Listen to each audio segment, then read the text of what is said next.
இதுவரை இரவாமல் இருக்க செய்யும் உணவு விண்ணகத்திலிருந்து இறங்கி வந்த இந்த உணவே. யோவான் 6ஆம் அதிகாரம் 50வது வசனம்.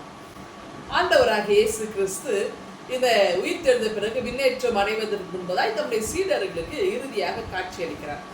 அப்போ அந்த சீடர்கள் பார்த்தீங்கன்னா பேதுரு தலைமையில மீண்டும் அந்த பழைய மீன்பிடி வாழ்வுக்கு போகிறாங்க இல்லையா. அப்போ போகும்போது இரவெல்லாம் அவங்க வலை வீசுறாங்க, மீன் அகப்படலை. ஆனால் ஆண்டவர் கரையில் நின்று வலை வீச சொல்லுகிறார். ரொம்ப அழகான அந்த வலையை மடித்து வைத்திருந்த வலையை அப்படி தூக்கி வீசி எறிகிறாங்க. நீரில் அது பட்ட உடனே அந்த அந்த அதில் இருக்க மணிகள் எல்லாம் அதில் படும்பொழுது நீர் அப்படியே ரொம்ப அழகாய் பிரதிபலிக்கிறது. மிக அழகான காட்சி இந்த மீன் பிடிக்கிறது. அப்போ இரவெல்லாம் ட்ரை பண்ணுறாங்க, கிடைக்கல. ஏன்னா மீனவர்களுக்கு தெரியும் எங்கே என்ன மீன் கிடைக்கும்னு சொல்லிட்டு. ஆனால் இரவெல்லாம் அவங்களுக்கு கிடைக்கல.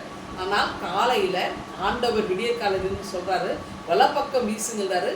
கீழ்ப்படுகிறாங்க, அவருடைய வார்த்தையை கேட்குறாங்க. அவர் யார் என்பதை அறிந்து கொள்வதற்கு முன்னதாய் அவருடைய வார்த்தையை கீழ்ப்படி வலை வீசுகிறாங்க. 153 பெரிய மீன்கள் அவங்களுக்கு கிடைக்குது. வலை இழுக்க முடியும். அப்போ அந்த 153 அப்படின்றது என்னன்னா, நிறைய அடையாள மொழிகள் நம்ம திருமறையில் இருக்குது. அதாவது ஒருவேளை 100 அப்படின்றது புற இன மக்களை சொல்லியிருக்கலாம், ஜென்டைல்ஸ் குறித்து இருக்கலாம். 50 இஸ்ரேலிலே மீதியானவர்களை சொல்லியிருக்கலாம். 3 என்பது இந்த ட்ரினிட்டி, பிதா குமாரன் பரிசுத்தாவி, இதை குறிக்கும் வண்ணமாக இருக்கலாம் என்று திருமறை ஆராய்ச்சியாளர்கள் சொல்றாங்க. எது எப்படியோ 153 பெரிய மீன்களை பிடித்தாங்க. வலையை இழுத்து வர முடியல. ஆனால் அவங்க அங்கிருந்து அங்கே வரதுக்குள்ள கரையில் பார்த்தீங்கன்னா ஒரு அழகான நெருப்பு மூட்டி மீன் அவங்க வச்சு அவங்களுக்கு நல்லா அப்பம் எல்லாம் சுட்டு உணவு ஆயத்தமாக இருக்கும். அவ்வளோ காலையில் ஒரு அழகான ஒரு சூழல்ல அவங்களுக்கு உணவு ஆயத்தமாக இருக்கு.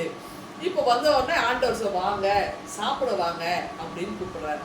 அப்போ எவ்வளோ ஒரு அழகான ஒரு, அதாவது ஒரு சாப்பிட வாங்கன்னு வீட்டில் அம்மா கிச்சனில் எல்லாம் சமையலாம் முடிச்சுட்டு எல்லாரும் ஃபுட் ரெடி, எல்லாரும் வாங்க அப்படின்னு கூப்பிடுவாங்கல்ல.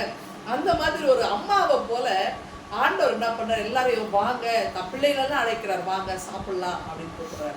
அப்போ இந்த உணவை பிற்கும்போது அவர் யாரு என்பதெல்லாம், இந்த ஃபுட் எப்படி வந்துச்சுன்னா அவங்க கேட்குறது. ஏன்னா அவர் இயேசு என்பதை அவர்கள் அறிந்து கொண்டார்கள். பாருங்க, எகிப்தில இருந்து இஸ்ரேல் மக்கள் அவங்க பாலைவனத்தில் பயணமாகும் பொழுது வானத்திலிருந்து மன்னா பொழியப்பட்டது. அந்த உணவை எடுத்துக்கொண்டார்கள். அந்த உணவை சாப்பிட்டவர்களுக்கு மீண்டும் பசி எடுத்தது. மாறாவின் தண்ணீரை குடித்தார்கள். மீண்டும் அந்த இஸ்ரேல் மக்களுக்கு தாகம் எடுத்தது. ஆனால் ஆண்டவர் சொல்கிறார், ஜீவ அப்பம் நானே, இதை உண்பவர்களுக்கு நல்ல நித்திய வாழ்வு கிடைக்கும்ன்றாரு.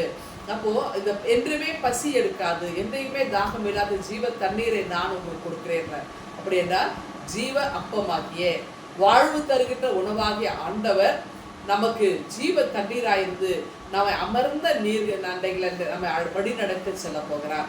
ஆகவே நம்மை பசி இல்லாமல் நம்முடைய வாழ்வை மீண்டும் புதுப்பிக்கிற ஒரு ஆண்டவர் நம்மோடு இருக்கிறார்.